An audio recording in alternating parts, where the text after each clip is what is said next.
नमस्कार दोस्तों। आज इस वीडियो में हम बात करेंगे आलोचनाओं को और क्रिटिसिज्म को कैसे हम अपनी ज़िंदगी में मैनेज कर सकते हैं और कैसे उसको अपने लिए इम्प्रूवमेंट के लिए इस्तेमाल कर सकते हैं। क्रिटिसिज्म या आलोचना हमको आए दिन मिलते रहती है और हम जब भी हमको कोई क्रिटिसाइज़ करता है, जब भी हम हमारी कोई आलोचना करता है, तो हम लो फील करते हैं, जिससे हमारी एफिशिएंसी कम हो जाती है काम करने की और हमारे को काम करने में दिल नहीं लगता। तो दोस्तों, क्रिटिसिज्म या आलोचना को मैनेज करना बहुत ज़रूरी है। आइए समझते हैं कि क्यों लोग क्रिटिसाइज़ करते हैं। लोग दो वजह से क्रिटिसाइज़ करते हैं।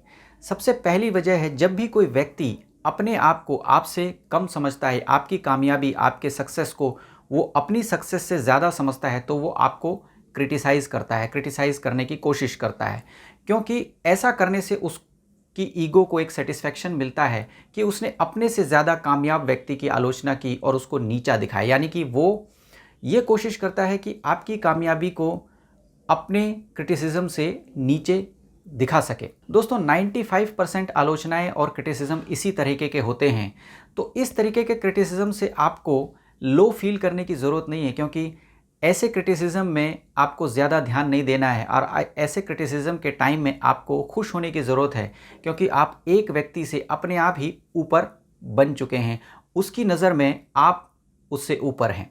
इसको हम एक स्टोरी से समझते हैं। प्रिंस ऑफ वेल्स, जो कि एडवर्ड 8 के नाम से बाद में जाने गए, जब वो 14 ईयर्स के थे तो उन्होंने नेवल एकेडमी में एक ट्रेनिंग ले रहे थे।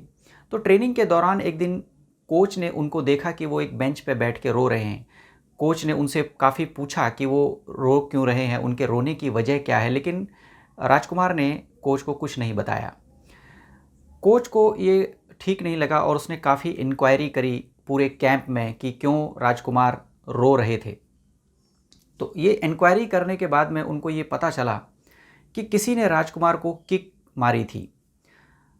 तो कोच काफ़ी सरप्राइज्ड हुए कि कोई भी राजकुमार को क्यों किक मार सकता है। तो उन्होंने काफ़ी ज़्यादा और इंटेंस इंक्वायरी करी और पाया कि दो कैडेट्स ने राजकुमार को किक किया था।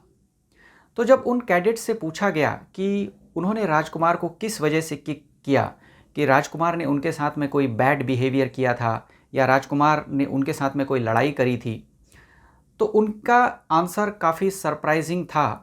उन्होंने कहा कि जब राजकुमार किंग बन जाएंगे और जब वो खुद नेवी में कैप्टन बन जाएंगे, तो वो अपने रिलेटिव्स और अपने दोस्तों को ये बता सकते हैं कि उन्होंने किंग को किक किया था, जिससे कि उनकी ईगो को सेटिस्फेक्शन मिलेगा और वो ये शो कर पाएंगे वर्ल्ड में कि उन्होंने किंग को भी मारा है। तो दोस्तों, ये स्टोरी से बिल्कुल क्लियर है, कैडेट्स राजकुमार को मारना नहीं चाहते थे, लेकिन उन्होंने अपनी ईगो को सेटिस्फाई करने के लिए उसको मारा। इसी प्रकार जब भी आपकी बेवजह आलोचना की जाती है, क्रिटिसिज्म होता है, तो आपको लो फील करने की ज़रूरत नहीं है। आपको उस टाइम खुश होना चाहिए, क्योंकि आप उस व्यक्ति की नज़रों में उससे ऊपर हैं।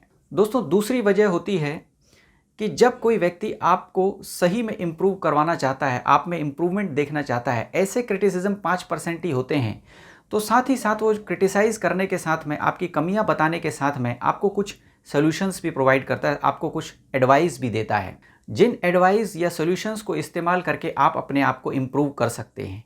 हाँ, उनके सॉल्यूशंस और एडवाइस को आपको थोड़ा सा ध्यान से देखना पड़ेगा, समझना पड़ेगा कि वो जो एडवाइस दे रहे हैं, वो जो सॉल्यूशन दे रहे हैं, वो सिर्फ इन्फॉर्मेशन के बेस पे दे रहे हैं या उनका कोई प्रैक्टिकल एक्सपीरियंस या नॉलेज उसके बारे में है। बहुत सारे लोग ऐसी एडवाइस देते हैं जो कि इन्फॉर्मेशन के बेस पे होती है और उनका खुद का प्रैक्टिकल एक्सपीरियंस या नॉलेज उस फील्ड में ज़्यादा नहीं होता।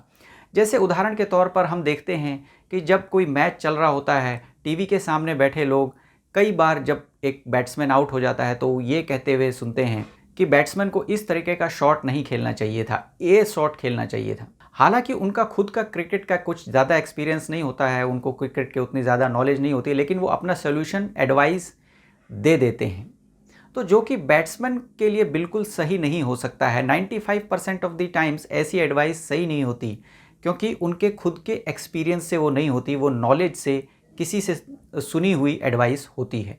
यदि बैट्समैन को कोई एक्सपीरियंस्ड पुराना क्रिकेटर एडवाइस करता है, जैसे मान लीजिए सुनील गावस्कर कुछ एडवाइस करते हैं या कोई और एक्सपीरियंस क्रिकेटर एडवाइस करते हैं, तो वो चांसेस होते हैं कि 90% वो एडवाइस अच्छी होती है, सही होती है, और उस एडवाइस को इस्तेमाल करके क्रिकेटर अपना इम्प्रूवमेंट कर सकता है। इसी प्रकार आपको भी जब भी कोई क्रिटिसाइज कर रहा है जो कि आपको सही में इम्प्रूव करना चाहता है, यानी कि उसने जो बातें बताई हैं वो सही में आप में कमियां हैं, तो आप उसको इम्प्रूव कर सकते हैं, उनकी एडवाइस ले सकते हैं। हालांकि आपको एडवाइस में ये चेक करना पड़ेगा कि उनका पुराना एक्सपीरियंस उस रिलेटेड फील्ड से है कि नहीं है।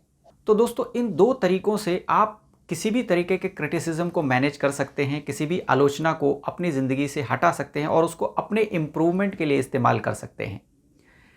पहला, कि अगर व्यक्ति आपको क्रिटिसाइज़ कर रहा है सिर्फ अपनी ईगो को सेटिस्फाई करने के लिए, तो आपको खुश होने की ज़रूरत है और आपको बिल्कुल भी लो फील नहीं करना है।